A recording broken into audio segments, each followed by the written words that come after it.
And we welcome you in to the Thursday edition of the Ultimate Dallas Sports Show, half in Texas, half in Cali, as Joe Trahan and Michelle Montaigne join us from Oxnard on separate parts of the tennis courts there at the practice fields at River Ridge. Mike Leslie, producer PLG across at the big table, Director Kelly around the half in wall. the big box. In the big box, yes. We've got a Mo money. five-person Mo Kelly, show. Mo money. I'm like this Stay Mo Puft Kelly, Marshmallow Mo Man Bum, Mo looming Problem. over everybody. Mo everything. No. Welcome into Ghostbusters 2. Yes, the Ultimate Dallas Sports Show on your television, and it is day 2 of Dallas Cowboys training camp practice coming your way in just a little bit, about an hour away from Brian Schottenheimer's second solo press conference, if you will, of Dallas Cowboys training camp, and we have seen a practice now. We have seen this team actually get out on the field and play at least a little bit of something resembling football, and therefore we have things to talk about over the course of the next hour. Let's get right into it with what's on the show.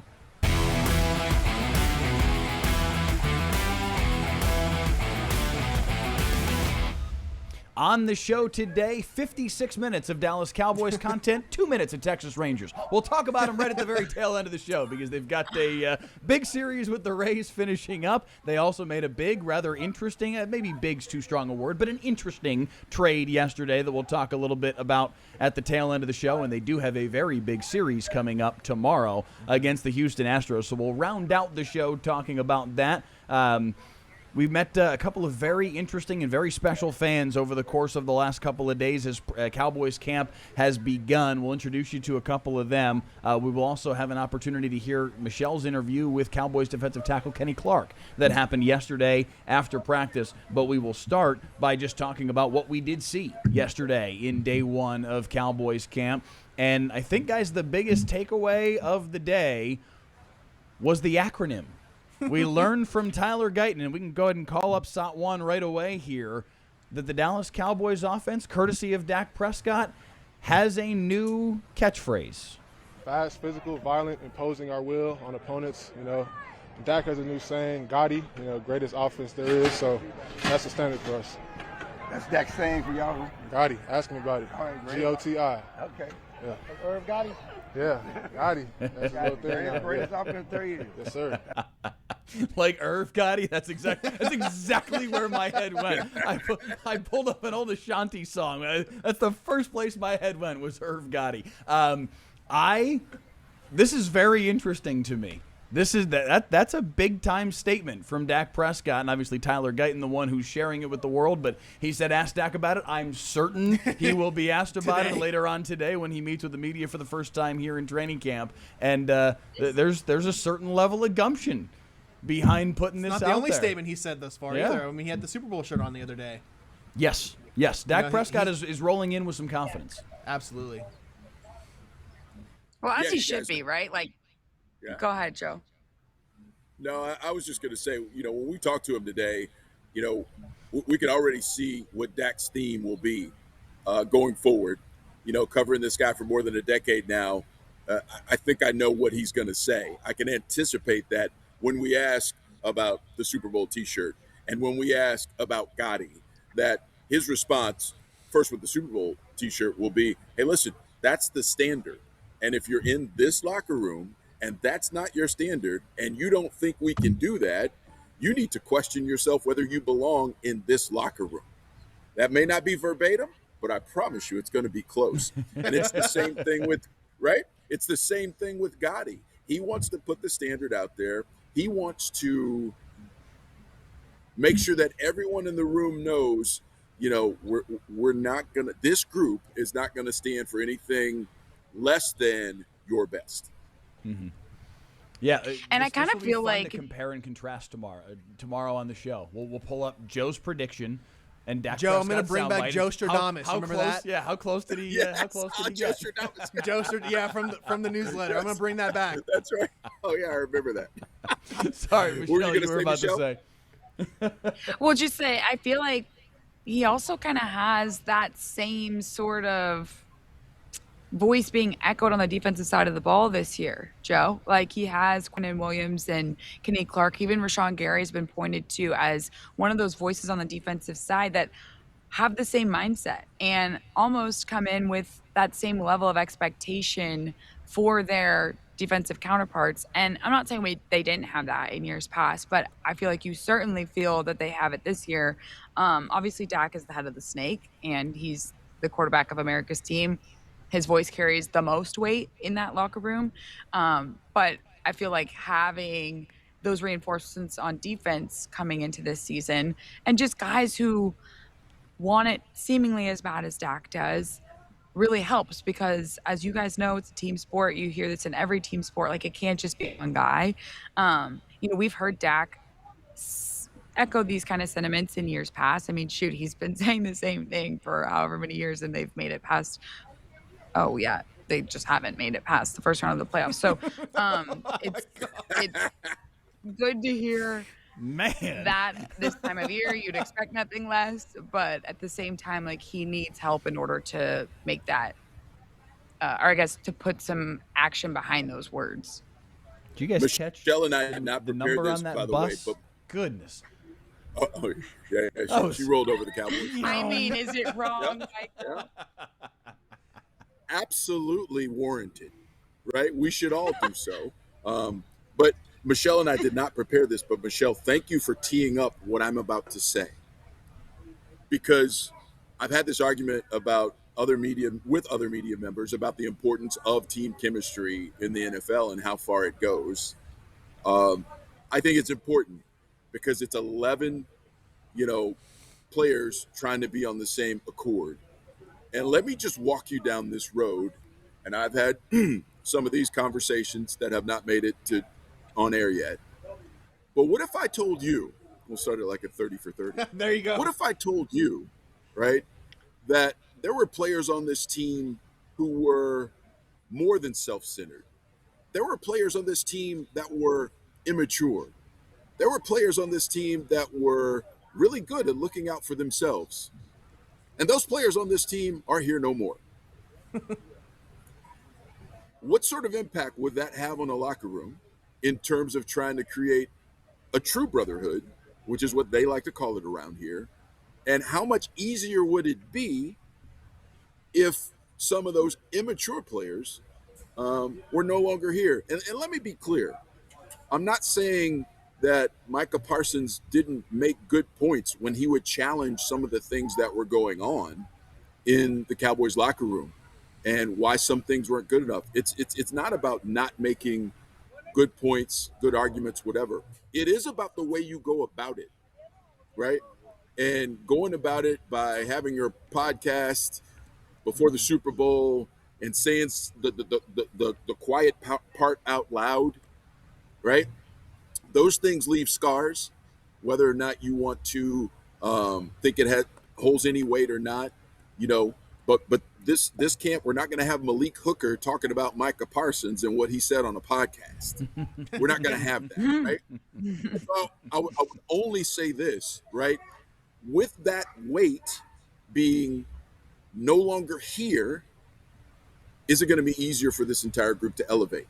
And listen, I am only talking in terms of chemistry and brotherhood. That means nothing in terms of wins other than I think it's easier to get on the same accord as a team if you don't have those weights just dragging you down all the time, right? It just gets a lot easier to try and fulfill your best potential when you don't have that. Does that mean they're going to win 11 or 12 games? No, it does not.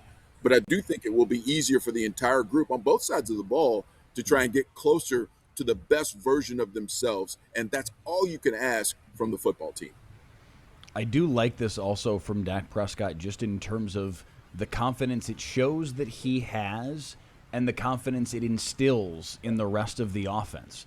This is a quarterback that has been in the league for a long time and that knows better than most players across the NFL what it is like to be in the crosshairs of social media, to be in the crosshairs of the talk shows, and to put something like this out there welcomes more of that. Yeah, he knows that. Well, and you start talking about your offense as the greatest offense there is, Now you got to go back it up. Yeah. So that is showing a serious level of confidence in his own ability and in this offense's ability that, hey, we're going to put this out there. We're going to talk about ourselves in this way, and we believe we're going to go back it up. Because if they don't, they're going to hear about it. Now, that also probably speaks to Dak's willingness and understanding of all of that talk and bluster and social media discussion doesn't matter anyway. He's heard it all, so what's a little bit more? Yeah. But it does take a certain level of confidence to put something like this out there and welcome that criticism, or be able to go out there and back it up and squash the possibility for any criticism. Well, and Mike, this is coming off of Go ahead, go ahead. Michelle. You got it. I mean, it's coming off of a season where he finished third in the NFL in passing yards, fourth in passing touchdowns. He has two of the best wide receivers, at least top 10 receivers in the league at his disposal. You have Ryan Flanoy, who, as you said, Mike, has all the potential in the world to have a breakout season with so much attention being put on George Pickens and CeeDee Lamb. And so, here we are. We're getting a live look at the practice fields here in Oxnard. Players haven't made their way out there just yet, and I don't think fans have been allowed in just yet, but still, there it is in all its glory. The wonderful grass. The investigative reporting Yeah. of one Sean Hamilton. There you go. Wow, Sean Hamilton. Yeah, Sean you really Hamilton can't do it all. bucking for photo credit. You know, he wants to add photographer, right? Yeah, to his his long resume. list To the I resume. think that's yeah. what this is all about. Love a shot I of will grass, say this, Sean. you He's shaking his See, head, he's yes. shaking, shaking his head. Yes, exactly. So I will He say has this. no mic. I am a turf stickler. I always check out the grass. That is such a nerdy thing I do. We got good grass this year. But I mean, the It's really players do good too, grass Joe. this year. And that's it's something not that's always important to that them. way. It's not all. I mean, you and I have seen this. It's not always Yes, this we've nice. talked about it. Yeah, Wait, they're Yeah, playing no, on grass right now? they are. That's why they come out here. It After is- all of the it's hullabaloo tight. about AT&T Stadium and what was going to be on the field there? Yeah, Hullabaloo. that's never going to happen in the NFL. That's But never gonna happen. this turf is tight. It's fast. You know, it's funny because you guys, it's 74 degrees right now. They think it's hot in California, but there are some brown spots because it's I not saw normally that on the this side. hot Yeah. in California. But those brown spots are fine. The turf is good. They just Look at that need to close-up hit that shot. with some water. And look, there's all right. There's your turf report. Joe Trahan, agronomist, signing out. It is got 95 meteorologist degrees Michelle here at Montaigne, 12:13 in the afternoon. Yeah. Oh man, It is 95 degrees here right now, it's too hot. and on its way Yeah, to that's 100 I'm- again. Okay, full transparency right now. I told myself I wasn't going to say this. Uh-oh. Oh no. But Say it. again, you guys know me, right? Truth is my default setting, and I'm going to tell you guys this, and everybody's going to get mad at me, but I have to say it. It's only 74 degrees right now, but as I look up at the sun, it's severe clear. And when I tell you guys, I wish I would have brought an extra shirt because I promise you, even though it's only 74 degrees, when I walk away from sitting here for an hour and then listening to Shadi for another half an hour, I will be drenched. I will be Yes. drenched. It's just something about it. Am I closer to the sun right now? I don't know. I'm an agronomist. I'm not an astronomer. So I do I'm think, just Joe, telling you there's guys, it's warm. it's something about the tennis courts. I think the tennis courts radiate the heat because It you're right. bounces Sitting off. there at the press conference, you get cooked. It doesn't matter that it's 74 degrees out there. I'm with you. It doesn't make a whole lot of Well, sense. you can should see be it right cool and behind me. comfortable. Yeah. I'll move my big head out of the way. I mean, that's literally, you sit there with absolutely no protection from the sun. You're just directly in it. And Shadi likes to talk. So what? It's usually like 25 takes a while. 30 minutes. Yeah. Joe, and then we go straight from that. Oh, sorry, Michelle. I was just going to say, I updated Joe's super forum. Hey, that's what I want to be, you guys. In all respect to golf, I won't get into that. But you know, they It should got say this Joe blue carpet Shadamas. here too. Yeah, we'll see. We'll see tomorrow. They've also got this blue carpet down here, you guys, and I don't know if that's made it worse. I don't know if it's made it better.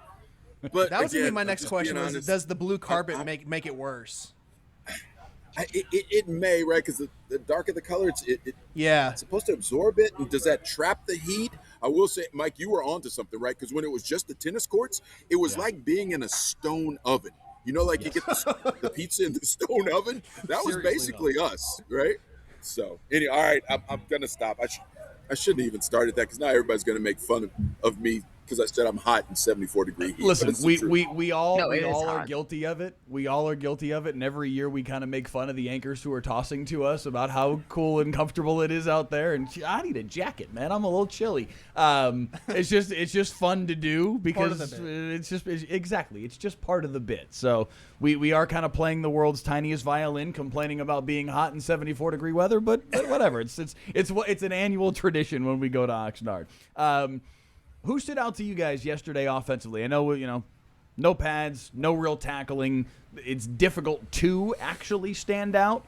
But what did catch your attention yesterday from the Cowboys on the offensive side of the ball? Honestly, Jonathan Mingo had some good catches. I think he was mostly out there with Joe Milton. So you take that with just a grain of salt. But I He's think catching a missile, so... that, and he's just a big body. Like, if he can get going and he can be maybe that fourth or fifth option for them, I think that would be helpful. I was talking to somebody about this yesterday. I know Jake Ferguson is tight end number 1, but I would keep an eye out on Brevin Spanford this year. Yesterday, when Shoddy was asked about, some of those guys who really get their initial reps on special teams and who he was expecting to have a big year in that regard, Brevin Spanford was the first guy he mentioned. And then talk about a big body. I mean, I don't know. I don't have the roster right in front of me. I think my naked eye would say he's like 6'6", 6'7". Oh my God, maybe 6'8". But he's a big target, and I could see him. I think he's primarily been used as a blocker up to this point with the Cowboys. If he can really kind of refine his route running and be a reliable target, I could see Spanford having a big year this year. You're saying you think Spanford is 6'6"? What is he? Is he 6'8"? He's 6'7", 6'4"? He's listed at 6'6". Yes. Okay. Okay. Listed at 6'6". There you go. Google almost sent me his Wikipedia page lists him at 6 foot, and I was like, wait a second, that's not right. The ESPN it's page for definitely him, not. he's 6'6". The Wikipedia is radically incorrect. Do you want to know how I 6'6". sized him up? Go figure. Which, How's that? Working in sports, you guys will get this better than most average humans. Like, we're so used to looking at guys by their stats, like their height and weight. I saw one of the water guys, athletic trainers, I don't know what their official name is, but one of the water guys. servers. Water guys. I mean, his arm was all the way up trying to reach Spanford's yesterday. I was like, big fella. That's awesome. There's a look at the crowd getting ready let's to check make in their with way our in. roving camera. Yes. Yeah. Our roving camera run by Sean Hamilton. From grass to concrete.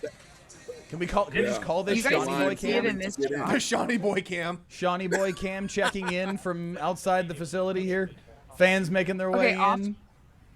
Off to the right, there is a row of houses. And Yes. as we were walking through this morning, listening to, there they are. Yeah, there they are, Sean. right on cue. Those houses are how many yards from a blaring DJ at 9 a.m.? Maybe, Uh-huh. yeah, there's Oh, the DJ. no. out Yeah. there. I About mean, 30 it yards. is so loud. Yeah. 30 yards. And this DJ is bumping tunes. But I mean, I feel like they're probably on a used to that, Thursday right? morning Year at after 9 year. a.m. Well, they built all those houses up over the course of the last decade. Yeah. Over the course of the time that I've been here, that's all been built up around. They used to be almost empty, right, Joe? I mean, it was a big open Yes. space for a long time. That used to be the parking lot back in the Yeah. day. And to go in the Wayback Machine, we used to bring these things that are called satellite trucks into that area, and that's how we did our live transmissions. Shout out but yeah, Paulette so Hooker. those people. There you go, exactly. Hey. Paulette, always getting us on air. Let's go. But listen, they knew what they were getting into, right? And if the DJ, is going to be pumping, they just got to deal with it. They knew, and I suspect the city of Oxnard says, "Hey, Mr. DJ, Yeah. hey, Mr. DJ, you can't start until about 10 a.m." I suspect, Well, or maybe we're 9 talking a.m. about- I'm we're trying to talking remember about- what time we walked in. Yeah, Yeah, we're talking it about all 3.5 blurs together. weeks out of the year. You can make your piece for less than a month. Yeah. Yeah, Life will no go doubt. on. We had a couple of clips to run from practice yesterday. Jaden Blue, if we can call up VO9, showing off some of the scoots. And this was a play. I know no pads and nobody's tackling, but they created a crease for him, and I don't know that anybody would have tackled him if they wanted to tackle him. He just straight blew by everybody. Perfect timing on that. He clip, said you afterwards. Oh, go ahead, Joe. Sorry, when you're talking about standouts for me, it was that play. It was easy speed, right? We know that Jaden Blue is, a low 4.2 guy, 4.28 guy, 4.3 guy. But that speed looked really easy. He doesn't have full pads on yet, but it was different. It looked different. He doesn't have the threat of actually being tackled, so it's a little bit easier to hit your top gear faster. But again, if the light can come on for that kid, and we kind of chronicled last year with Glenn Stretch Smith as our analyst, some of the deficiencies and how it wasn't that he wasn't NFL ready in terms of his ability and his makeup, but it was some of the mental stuff that he had to work through, right? He had to get there. So if he's matured enough, if he can take that next step, he could be the kind of threat that would only enhance what should be a fantastic offense. And Shotty made the point yesterday that he talked to Christian Parker about the previous season. And Parker revealed that, hey, listen, before we played you guys the first time, we were worried about Jaden Blue. He hadn't done anything, but he was already on the radar. And if he can figure things out from a mental standpoint, from a maturity standpoint, that could be big. He stuck out for me yesterday. And to echo what you said, Michelle, that there was a catch from Mingo thrown from Joe Milton, and it wasn't even just the catch, it was the throw from Milton, because instead of being one of those missiles that you mentioned, Mike, it was actually a layered throw. He had a touch on it? The defender's shoulder. And I was like, good stuff there. And then the last thing that stood out to me, it's the same thing you said, Michelle. Brevin Spanford not only making a lot of catches, it was the way he caught him. He was catching them with his hands. I remember when he first came in, I felt like he was a little bit of a body catcher, right? Yeah. And A little Terrence Williams style. Again, yes, and it's those things. If you can make those developments in this league, the improvement can be exponential, and I think he's got an opportunity for that. We're going to treat this like a Zoom chat from this point forward. If you guys can use the raise hand function, and you'll be called upon. Yeah, I was going to say, stepping up on me. I would like to talk, please. Let's talk about defensive standouts, because everybody wanted to see what is Caleb Downs going to do, and it was a little bit right place, right time. The play was really more so made by Rashawn Gary as we pull up clip number 11 here. The punch-out was the more impressive part of the play, but you also love to see when a rook is in the right place at the right time, and there he was to pounce on a fumble recovery in the first practice he'll ever have in Oxnard, California. Not a bad way to start. Michelle? Not at all. I was talking with Joe Hoyt of the Dallas Morning News yesterday, and it was shortly after that play. And this is after I'd watched Christian Parker run up and down the sidelines. He was calling the defense yesterday. He just has this swagger about him. I don't know how else to describe it, but he is just a super intense, but super relatable coach. I don't know. And I think if he had a build a player, he would build Caleb Downs. I really feel like Caleb Downs is the player version of Christian Parker. They're both just these high IQ defensive minds. And a lot of times on the sideline yesterday, you'd see Caleb not far from CP when he was on the sidelines, which was not very often. I mean, he was out there with the ones, he was out there with the twos.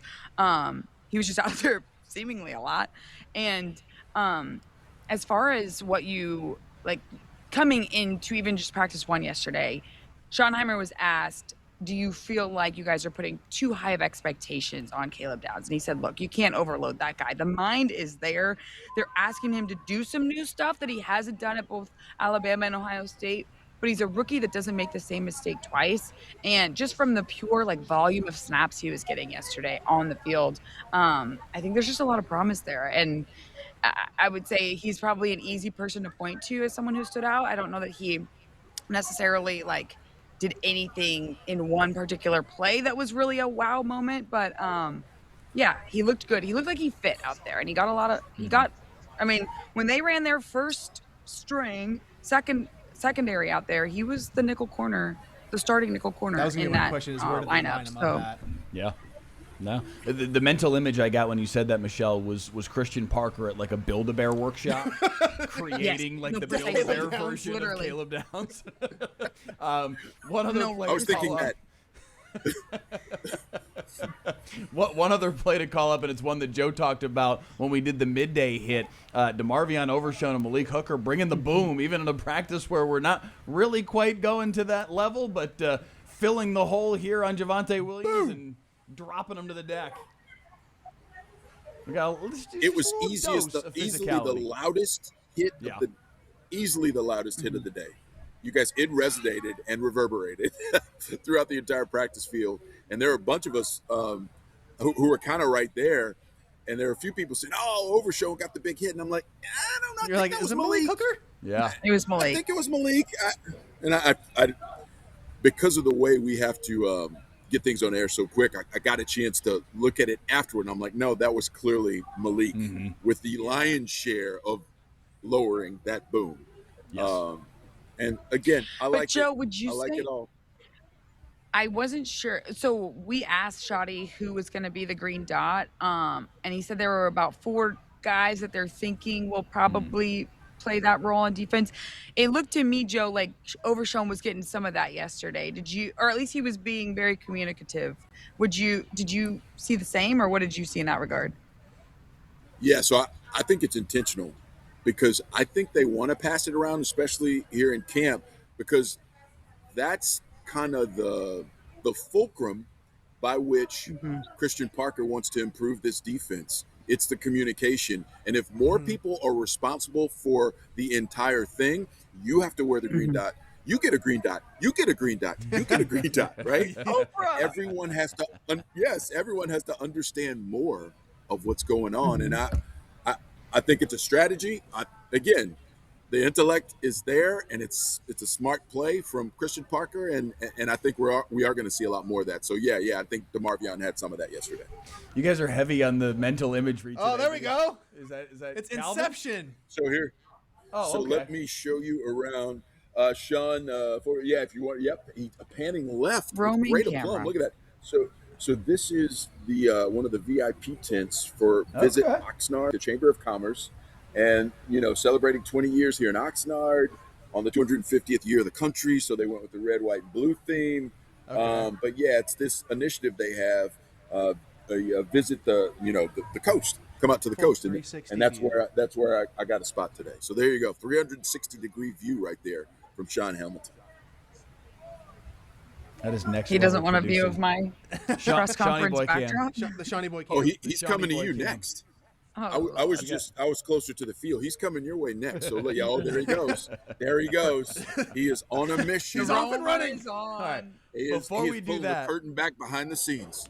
Before we do that, one last soundbite to get to, because Quinnen Williams talked yesterday as well. There are questions relative to what his future is going to look like with this organization. He addressed at least a little bit of that yesterday. Like I said, man, I'm not really focused on no contract. Like I definitely want to be here for the long haul. I definitely will enjoy and love being here for the long haul. But I want to win, and that's kind of the only thing I'm really focused on is winning and kind of getting this defense into the groove where we can win football games for this team. So it sounds like a guy who wants to be here. It sounds Yeah. like a guy. I did find it interesting the way that he phrased that, though. I'd like to be here. I'd like to be here. But I want to win. I want to win. But I want to win. But I do think he wants to be here. Joe has raised his hand. He's part of the leadership council. I think he wants to be here, and I think they can win here. Joseph? Joe, you were called on. I'm not going to downgrade Quinnen Williams on his vocabulary or semantics because I care about how he stuffs the run and gets after the passer. So words matter. You guys have heard me say that before, but there's nothing not to like about Quinnen Williams. No. Nothing. No. Right? Yeah. Nope. The way he handles himself, the authenticity with which he goes about his business, the level with which he plays. And again, it goes back to having, let me clean this up a little bit, having grown men in the locker room and not children. and I think it goes a long way. And he is a grown man. There we go. This is a grown woman. Hey, there he is. Oh, wait. Look, here Shawnee is- Boy There you Cam. go. There it is, behind the scenes. All right, Sean, let's show them. Why are you Yeah. mortified? This is the grown woman cam? Here is the press conference stage, the beautiful Yeah, seating, all of the tell us what we got here, Michelle. tripods, where the cameras will record Brian Schottenheimer before practice. These cameras will record Dak Prescott on the stage after practice. There's our Here's buddy a look Bill Ellis. into the media tent, where we are all we got hard in at here? work. I bet they love being on There's camera. AP. There's one Arnold Payne.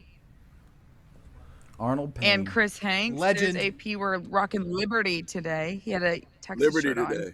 Okay. Okay. He always has a college T-shirt. It's Oh, a really? different Does he? college every single Okay. day, all through his stay at camp.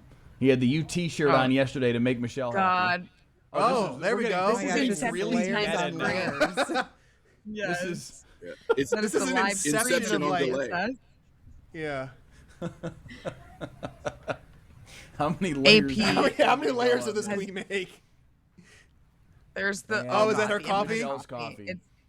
It's gone because that's where we're at today. We didn't need go an to the fancy extra place today? room. Shawnee Boy Cam has gone off the We didn't rails. have time.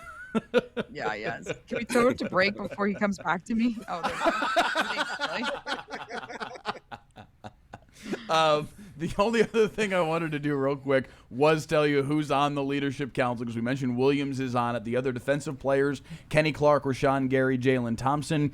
Offensively, Dak, CD, Tyler Smith, Tyler Booker, Javonte Williams, and Jake Ferguson. And then Brian Anger is the special teams representative on the leadership council for 2026. The defensive portion of the equation, of the four names on the defensive side of the ball, three of them were not in Oxnard last year. Now, Quinnen obviously did join the team halfway through last season, but that's a lot of new blood on the defensive side of the ball, especially from a leadership standpoint, and that was just a smidge needed.